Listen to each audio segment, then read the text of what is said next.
Welcome to Outnumbered the Podcast. We're so happy to be back with you guys today. In episode 59, we are talking about all of our favorite family-friendly activities. This is a request we've gotten over and over from you guys to share our tips and tricks for getting everyone from the adult children to the teenagers to the middle schoolers on down to the infants engaged and having a great time together as a family. We've got so many ideas to share with you today, plus lots of reasons why doing things together as a family is just so crucial. Can't wait for you to listen.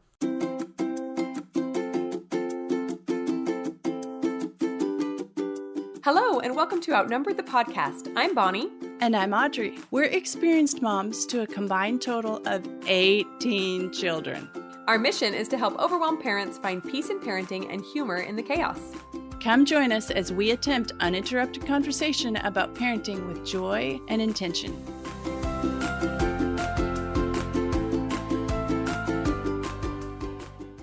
Hey guys, welcome back. This is episode 59, and we are excited to share with you guys something that we've been asked about multiple times, which is how to find activities for the whole family. And you can imagine that Audrey and I have some experience with this because we have a decent spread between the ages of our kids. Yeah, exactly. Finding something that entertains everybody is not always an easy task. So we completely understand you guys asking for an episode about this. Yeah, exactly. So we're excited to talk about this.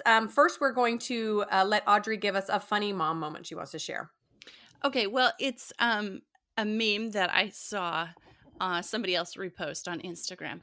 But it said, the tricky part about being a parent is that you never know if when your kids grow up, they're going to remember you standing in the kitchen yelling at them with an avocado mask on your face and no pants, or if they're going to remember the time you took them to the park and played with them. Yeah, chances are good it's the avocado mask scenario. Yeah. They're going to be telling that through tears to their therapist. Yeah. and she never got dressed. It's all right. It's okay. We're all there with you guys. So yeah, with the they've got to remember masks. something good. Yeah, they've got to remember something good. Come on now. Come on. Okay, so like I mentioned, Audrey and I both have a decent spread of kids. Audrey's is bigger than mine. How old's your oldest now? 22? 21. She's 21. 21. So she's got 21 to infant. I've got 14 to infant. Like, we've been doing this for a little while. And the tricky part comes when you want to do something to bring all the family together. And honestly, it doesn't matter if you have a big spread or not. Anytime you have kids of different ages, you're going to struggle with finding something that everyone enjoys and no one pitches a fit about. And, just caveat, there's probably not that one thing that no one's going to pitch a fit about, but we do have some great ideas for you guys to get you started on thinking of things that might bring your family together, even if you have kids of many ages. And the other thing that we have to think about is the number side of things, right? So if you have more than maybe 2 or 3 kids, you have to figure out that everything's going to cost more money. If there's an entrance fee, you're going to have to get everybody there. So, just all the things that come into play with having a larger family and doing things together. Right, exactly. So it's pretty common that my older kids will have to compromise if they're going to do something with the little kids, because obviously a 2-year-old and a 21-year-old do not have the same interests. But I love it when I see them doing things together. Lately, my 21-year-old and 2-year-old, just to pick those two, have been folding laundry together in the evenings. My 2-year-old's a night owl. And so I go to bed and I pass by the laundry room. They have the door shut. They have music on and they're folding laundry in there. So cute. That's so cute. Whatever. But then there's also the time constraints. Like, teenagers can go and do something all day long. They can ski, they can swim, they can boat, they can, they've got lots of energy. Whereas a 2-year-old is going to have to break it up in the middle to have a nap. And their energy obviously is not what the energy of a teenager is. So there's that to keep in mind too, the time constraints that come with different ages. Totally. And that's something I didn't even really think about when we were prepping this, is that those day trips become quite difficult when you have a melting down toddler and a baby that needs a nurse and find a nap, etc. So we all know that there are definitely challenges in doing things together. So today we're going to give you lots of ideas for things that you can do together, and also give you some reasons for why it's good for these kids to do things together. Like you mentioned, Audrey, that it's good for the big kids to compromise sometimes because they learn patience and other things. So we're going to dive into that too. So one of my biggest struggles is that kids have different interests, and even you pick two 8-year-olds off the street, they're going to have different interests, right? One likes butterflies, the other one likes dump trucks. Got it. But when it comes to different ages, then they have different maturity levels as well. So think about media alone, right? Television or movies, songs, books, audiobooks, political events, current events they're interested in, styles, like you name it, kids are different and have different interests. And the wider variety in ages makes things even more complicated. And so just finding one thing to agree on can be difficult. So this is why we recommend, the parents picking something and everybody can kind of just learn to like it. Right, or you can do, like you in your family you've mentioned a lot how you do a day of the week. So whoever's day of the week it is gets to pick, or you just go through the kids. Today, so and so is going to decide what we do, and then next time we go on an adventure, then it's going to be the next person in line's turn, and so on, so that everybody gets to have something a little more tailored to them, and the other kids know that their turn is coming. Yeah, exactly. And sometimes kids don't even realize that they would have liked this game or this activity until a sibling picks it. And they're thinking, oh, I wasn't a fan of this, or so I thought, but now I realize how much fun it can be. So lots of Yeah. compromise. Yep. Yeah, that's true. So you and I have often talked about how we're not the fun mom or the adventure mom. So when we make an effort to do something with our kids, out of the ordinary, they really enjoy it just simply because we're doing something with them. And so that does add a lot to the experience just because mom and dad are there doing something with the kids. That's huge. Totally. And I feel like the busier you are as a parent, the more effort you can put into doing things with your kids, the more they love it, right? Because they get that your life is busy and important, quote unquote. And so for you to take time out of your busy schedule to give to them means a lot. And it says a lot about how important they are to you. And that's something I struggle with, but I know how important it is. So I'm trying, really trying. Yeah, trying to be more the fun mom. Yeah, yeah. Okay, so we're going to start off by giving you a handful of reasons, just a few reasons why we should try to do things together as a family. Because as your family expands and the ages are different and teens get busy, etc., it can be easy to think, well, our time doing things together, all together as a family, is maybe over. But we would say otherwise. We got a couple reasons why this should be a priority. Okay, number one, we were just alluding to it, is family togetherness. Just doing things together because you're a family and because you're related to each other and because you have a vision for the future, like we talked a lot about in our Everyday Intention episode. So promoting the idea of we're a clan, we're a family, and the unity, that's a huge reason why we should do things together as a family. Right. And even if your family fights half the time, think about what you're teaching your kids for their own future families. That families do things together. They eat dinner together. They go on trips together. They do activities together. They work hard to enjoy each other so that when they're parents, they might have the same priorities. That's awesome. Number two reason why we should do family things together is that it promotes lots of wonderful values like friendship between siblings, empathy for each other, and forgiveness. Because I don't know about you guys, but every time we play a game, somebody gets their feelings hurt. Yeah. And Yep. I could take that as a reason to never do it again, or we could make a lesson out of it and say, that really was tough to lose that way, wasn't it? It felt like maybe he was cheating or whatever the scenario is. That kind of feels stinky, doesn't it? What can we do next time to have a better attitude? Be a little bit more better sportsman, or what could you do to be a better winner? So they're constantly learning these wonderful values as they play and do things with their siblings. And I think that my kids really do love each other more and love easier when we're spending lots of time together. I mean, to a certain point. There is a point where you need breaks from each other too. Yeah, that is so true. I don't know how many times I've said to a kid who's kind of being a poor loser, it's really not about the game. It's about us spending time together. Didn't we have a nice time spending time together? Right, right. Yeah. Another reason, number 3 here, is it helps prepare kids for parenthood. Now, this is talking about our older kids playing with our younger kids. So it really does help our older kids prepare for parenthood by playing and being around and doing things with their younger siblings.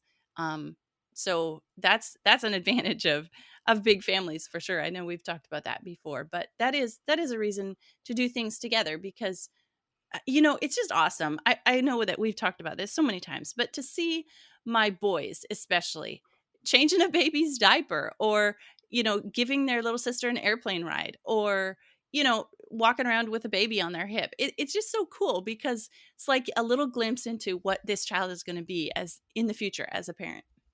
Right. And what a blessing you're giving them in their life to give them a head start when it comes to, they're not going to be one of those parents, the kid comes out and they're like, oh, I don't even know what to do with this kid.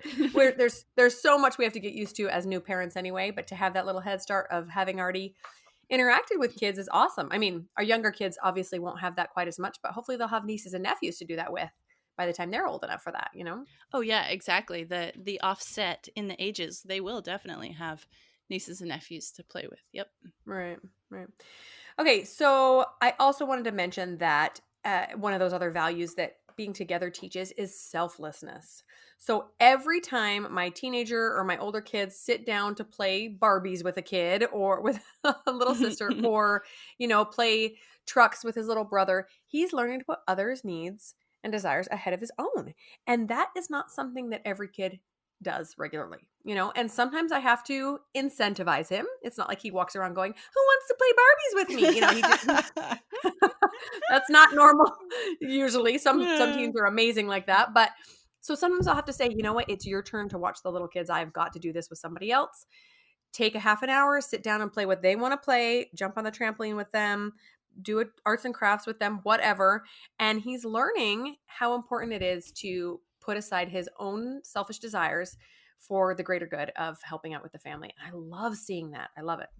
I agree totally. I think that's probably the biggest advantage, the reason why we should do it. So, yeah, yay for Yeah. that. Okay, now we're going to move into ideas for what to do together as a family. We have mentioned the struggles in finding things to do in a large family, large spread of ages, but you can also have some animosity between kids. And I don't know, maybe we should have put this in our reasons to do it.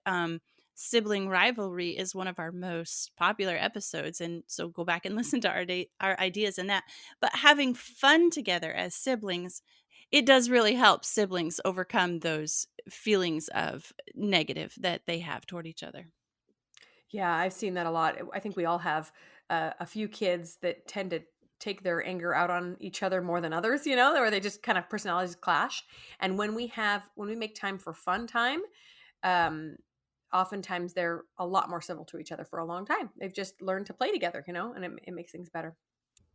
Okay, so moving on to our ideas. All right, number one is to play outside. So going outside, there's almost always something that can be found to do for all ages. So a few ideas are going to the park together. So little kids can be busy on the slides and the swings, while the big kids can kick a ball around or play volleyball, play baseball. There's so much to do, just at a park. Going on bike rides. So this can sometimes require some creativity. I remember when we had, let's see, I think 6 kids under 8. I think only one could ride a bike independently, maybe 2, and they couldn't go for very far. So we had like 2 bike trailers for the little ones. And sometimes it requires some ingenuity, or you just go in a little loop where you can kind of catch up with each other. Yeah. But it's fun, and it shows them that we have a priority of spending time together and enjoying the outdoors. And then also like walks and hikes. Those are simple. If you have a hiking backpack, you can go on a really low key walk or hike that every age can do, right? And that's also another wonderful time to have big kids help out with little kids. But even if you don't have big kids, just something pretty simple where we can all go out and do a little nature exploration, right? Yes, absolutely. A few other outdoor ideas are some seasonal excursions. So, like going to the zoo in the summer, or for us, it's in the winter because it's too hot. The pumpkin patch in autumn, go find a sledding hill in the winter, a 4-H fair, anything that is maybe happening around you that only comes around once or twice a year can be a really fun excursion for a family, and tends to be pretty family friendly, those sorts of things. Yeah, absolutely. We love the 4-H fair, and it's usually super low cost. Like you walk in for free and can go through all the exhibit buildings and see all the things for free. The rides do cost money, the food costs money, and then if there's a special event going on, that costs a little money too. But it's a fun, family friendly free mostly idea that you can do. So yeah, that one's cool. Our family actually went to our very first 4-H fair last year, I think, when we were in Utah for the summer. We had never been to anything like that around here, and my kids just went crazy. All the animals, all the booths, all the cool things they got to see.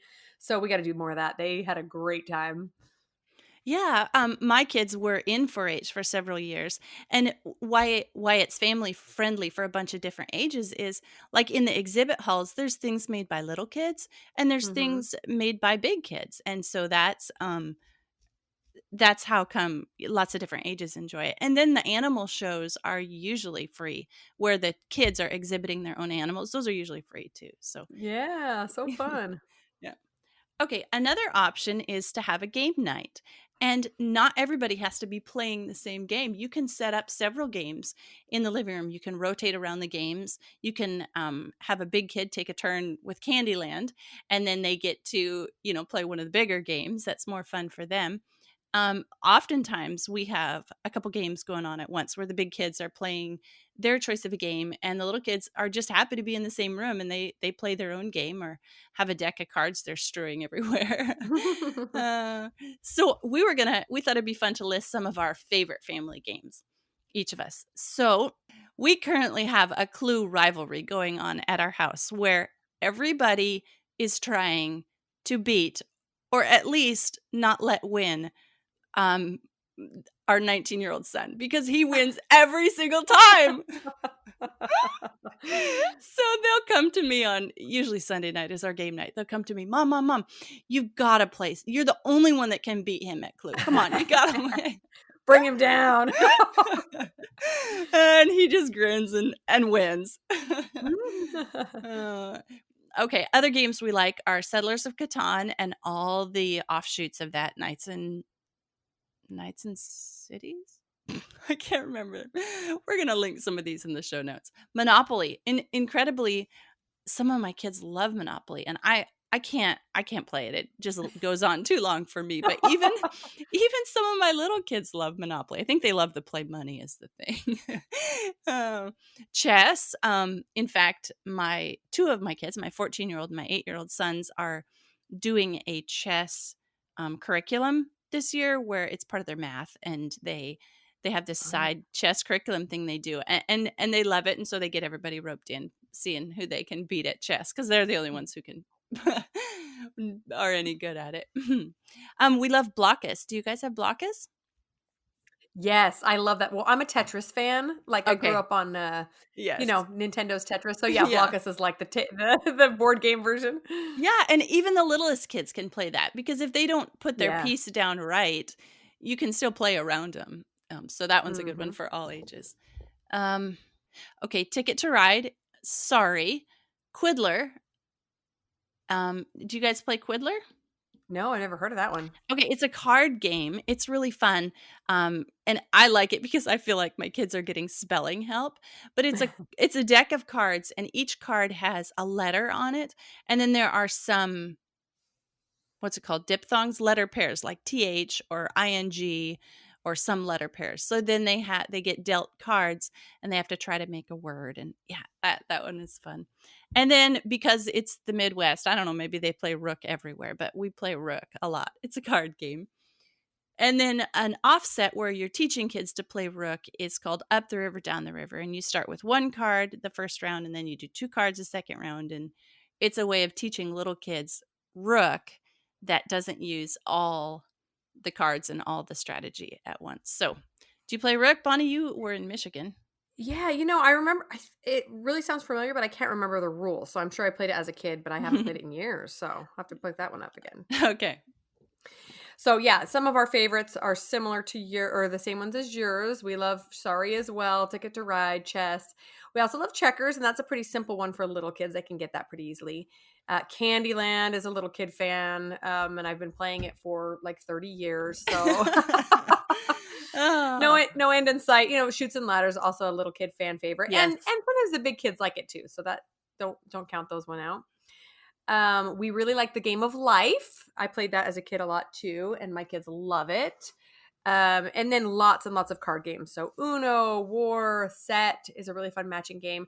And you get a pack of regular playing cards, and there's 101 things you can teach kids. Everything from the simplest thing, like my 6-year-old is obsessed with war. He somehow manages to win. I know it's a game of chance, but he wins every time. I don't know how it works. He's the one to Um, beat in your household. yeah, he totally is. He totally is. So just so much fun. And sometimes I get that games are not a priority unless you make them, because there's always media vying for your kids' attention.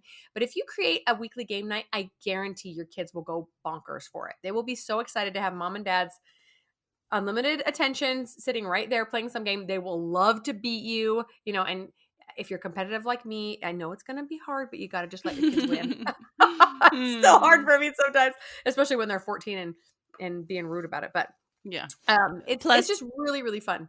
pop a bowl of popcorn, cut up a plate of meat and cheese, sausage, and everybody's happy.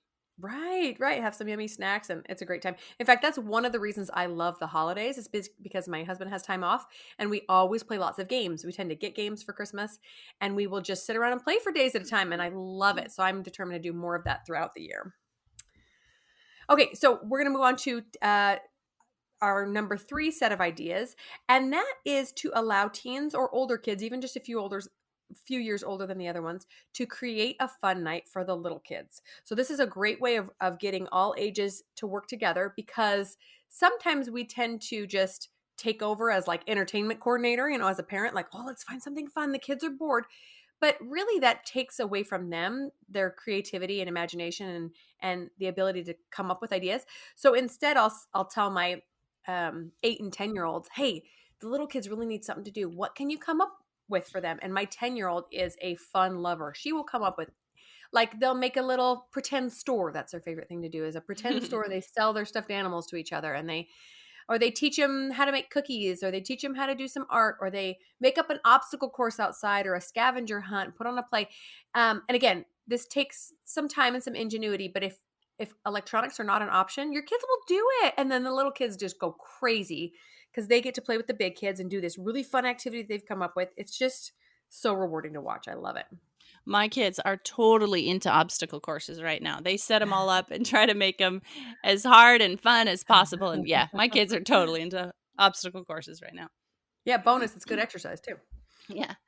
Okay, so something really kind of fun that we do along those lines is um, an kind of an alternative date night where the kids plan and prepare and serve dinner to the parents. So, I love that idea. so each kid takes a role from, like, of course, I have older kids that can help out with this. And when my kids were younger, we did this every Valentine's Day and every year on our anniversary. The kids would plan the meal, and I would kind of earlier in the day help them if it was a food they couldn't prepare ahead, Mhm. or they couldn't do by themselves, but I would have it ready for them to be able to serve. But anyway, now that I have big kids, they cook. The little kids love to put on an apron and be the waiter or the waitress. You can have a busboy who cleans up, and then the little kids love to create a fancy menu. Doesn't have to be fancy food. It just create this pretty menu, and then they set the table with a tablecloth, and it's always fun for them. I don't know why, to set it up in a different room than the dining room. So maybe the living room with candlelight only and whatever. They get to plan it and do it all, serve it to mom and dad, and it's one of the cutest and most fun things. And sometimes one of the kids, their job is to just keep the baby out of the room and feed him and feed Mhm. the other kids. So yeah, everybody pitches in and has a fun. So there's an alternative, family friendly and fun idea, especially for mom and dad. Okay, I am obsessed with that idea, and I'm stealing it right now. In fact, we are recording this right before Valentine's Day, and I hate going out on Valentine's Day because it's too crazy. Yes, yes. But I think I'm going to do that. Hey kids, I got a fun activity for you. You're going to cook me dinner. It's going to be awesome. But I have a few kids that would just go crazy over that idea. They would love to make a special Yeah. occasion. So Yeah, we fun. used to do it all the time when we lived in places that we didn't have any family to readily babysit for us when we would go out. Oh So, yeah. yeah, Mhm. yeah. Steal it. Do it. What a fun idea. Cool. Okay. So, number 4 ideas for family activities is a service project. So, I'm going to preface this by saying that it can be really difficult to find service projects that are appropriate for young children. It's just tough. In fact, if you happen to be in the Phoenix area, shoot me an email, because my cousin has actually set up something where she creates these mini service projects just for kids like under 7, because it's so difficult to find opportunities for them. Nobody wants little kids because they're not very helpful. Yeah. But an alternative is you can do things at home all together. So one example is the organization Days for Girls. I don't know if you've heard about of them. I think they started here in the West somewhere, but No, it's I an haven't organization heard of them. it's an organization that finds needy areas in the world, generally in African countries, that do not have regular access to period supplies. And so they create these reusable menstrual packs, and then they go distribute them to these girls in need. And then they don't have to miss school or work or whatever.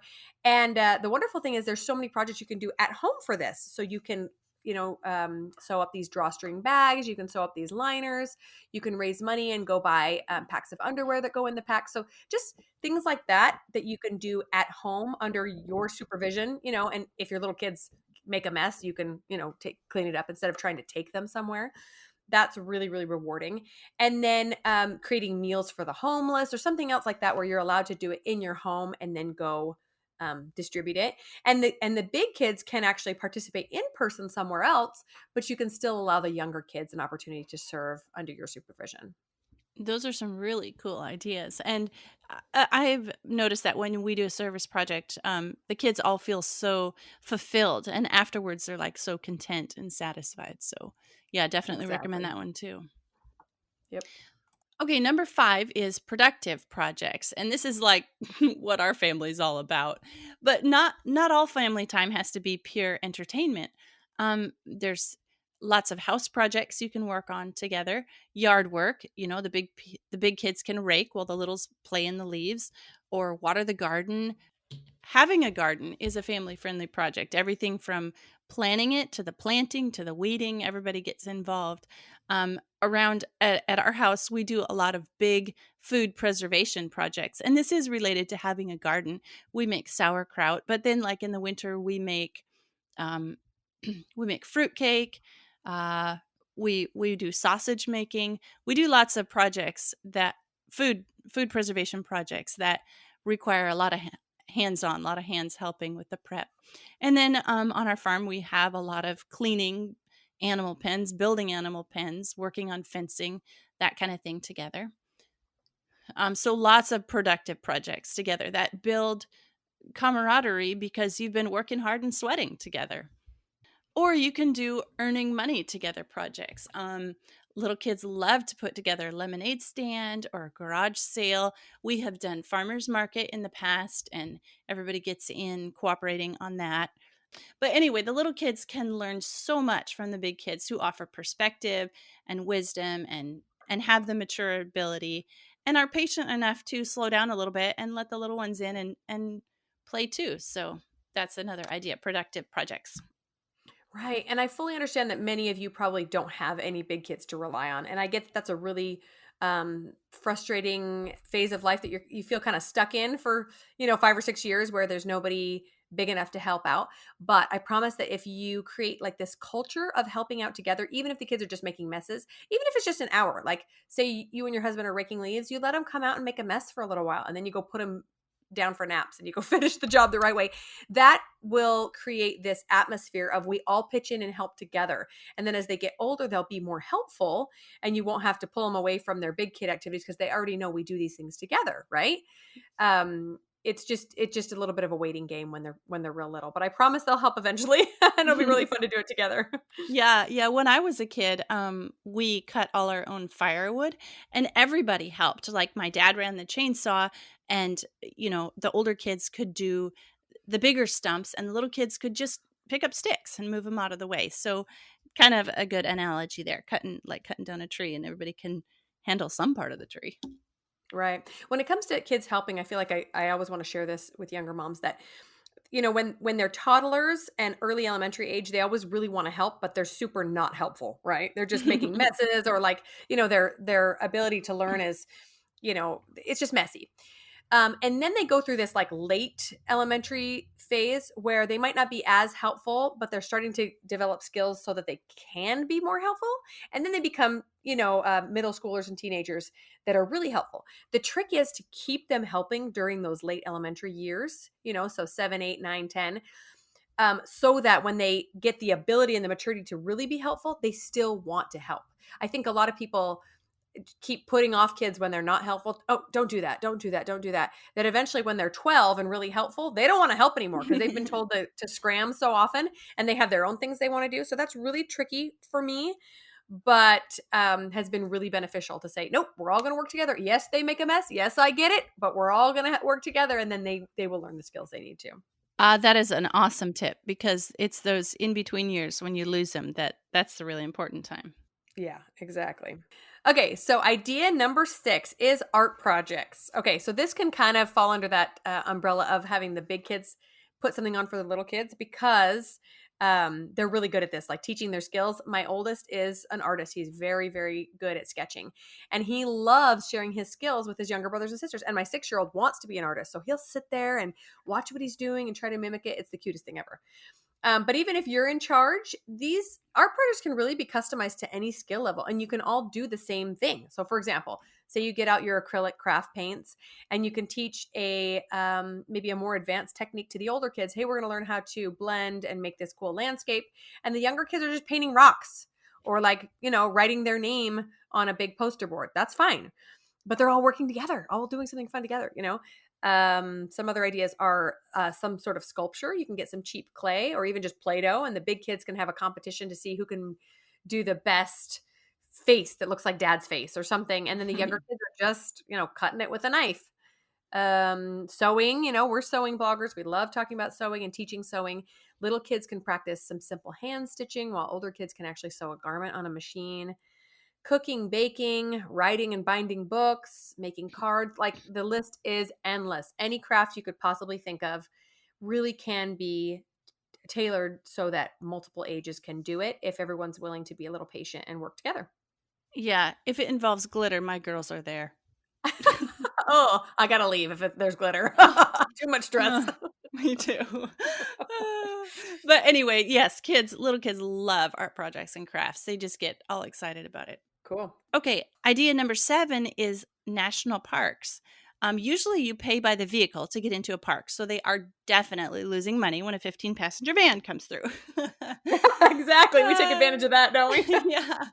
But then when you're inside, there is so much to do. Hikes, caves, lakes, rivers, exploring, ghost towns, wilderness, rock formation, geysers, you name it. Each national park has something really awesome to explore. I've seen some families, and I even think this is part of the national park system, where kids can get the brochures that you fill out and put a sticker on each national park you visited. So the national parks definitely look and see if you have any in your area and what can be explored near you. That's really cool. And what a great opportunity to just go out and enjoy nature. Yes, absolutely.